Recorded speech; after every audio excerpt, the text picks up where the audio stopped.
and these are the last Power Ranger toys I'm putting into the Morphin Grid in 2024.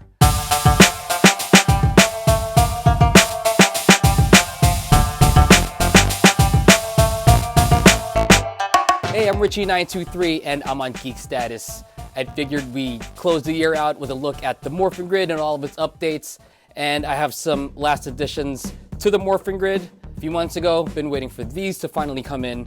Bulk and Skull from Super 7. I was gonna try to squeeze them into the Mighty Morphin display, but there's too much going on over there already. It's getting a little crowded. I think I'll just save it for a rainy day and just keep these guys in the box for now. But just having these two in action figure form, more than the classic collectible figurine sets, or I even think they had Micro Machines or something like that even. But no, finally full-fledged Bulk and Skull action figures with their appropriate accessories. You see that Bulk has his burger morpher here, and Skull has his hot dog morpher over here. Great callbacks to some awesome moments in Mighty Morphin Power Rangers, and I'm just glad Super 7 was able to make these.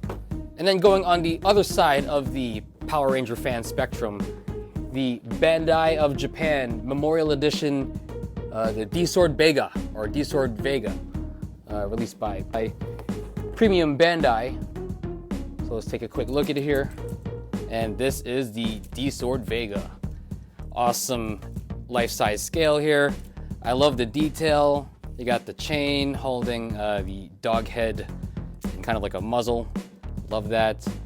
And let's check it out.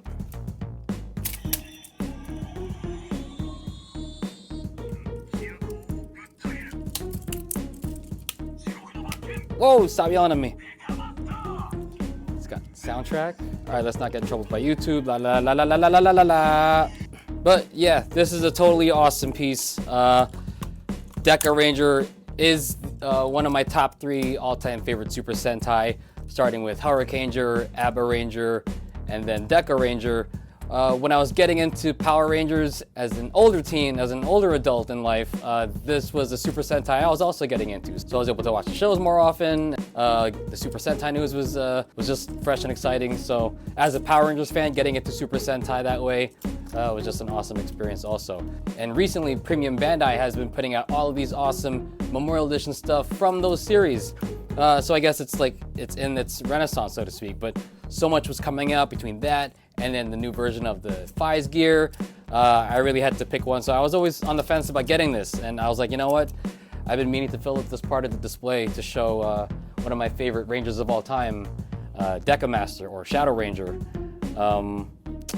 But yeah, here we go. This is the full-size D-Sword Vega. And yeah, that'll complete the look of the Morphin Grid. But yeah, over the past few months, I've been trying to clean up the look of the display. I added the clear acrylic shelving, and also by filling in the gaps with some of my own custom stuff, finally. Starting with the Radbug. I found this toy car on Amazon, and I figured I'd make a custom Radbug with it one day. Was finally able to get that done.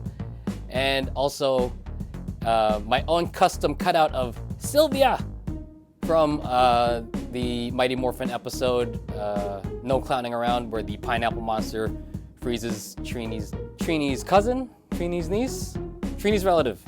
Yeah, so I figured to show a little bit of the goofiness of Mighty Morphin, throw a custom Sylvia figure in there.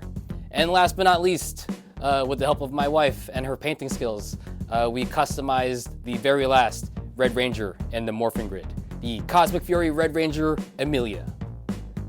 So finally, completing all 30 years of Power Rangers, I have the Red Ranger, the Morpher, and the main Megazord from every season up until its finale, Cosmic Fury.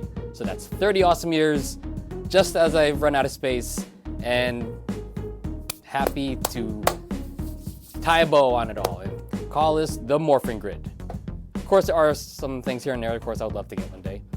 We'll see what Playmates has to offer, but honestly, no more room for Mighty Morphin stuff, but we'll see how that goes. And also, nothing from the heritage auctions, not really my thing. It would be nice to own something actually screen used one day. I have many parts of the Morphin Grid that I call the Grid Connections, which are actual ties to the actors and the crew themselves. So this year I was able to get 2 special grid connections. I got Catherine Sutherland holding the pink crane coin, and then the voice of Zordon himself, Mr. David Fielding, voiced the Power Dome playset that you see standing right in the command center. So it's pretty cool to have those grid connections here in the Morphin Grid display. And I can't forget the addition of a Megazord I've been dreaming about since day one, a reimagined Dino Megazord from Flame Toys. Super highly detailed, superposable, and because it's not screen accurate, it's here on the side of the Morphin Grid. But just glad to have this. And to complete the look, I have a Pops figure that I got from my mother-in-law, and the Power Morpher pin set from Lineage Studios. And also returning to my collection, a Legacy Saba. I got rid of mine a few years back, but a friend of mine surprised me as a birthday gift with one of these. And honoring the legacy of Tommy Oliver, along with completing his original DX weapons. So we have the original Saba, got a Bandai of Japan O-Ranger Star Riser sword, and the Abba Ranger Dino Thruster. And honoring the rest of the Saban era shows, the post-Zordon era, with the Quasar Saber and the Titanium Laser. And we can't forget the Bandai America line, Heroes in Space, taking place for our astronauts who freed Rita Repulsa, starting the legacy of the entire saga. Now that the series is all wrapped up, hopefully it goes to somewhere special one day, and it's always been a fun thing to follow. I'm sure future generations can appreciate a show like this again. It just has to be the right time and place. But yeah, that's enough out of me. I'm Richie923, I'm on Geek Status, and I'll see you for the next one. And remember, own your passion, and may the power protect you.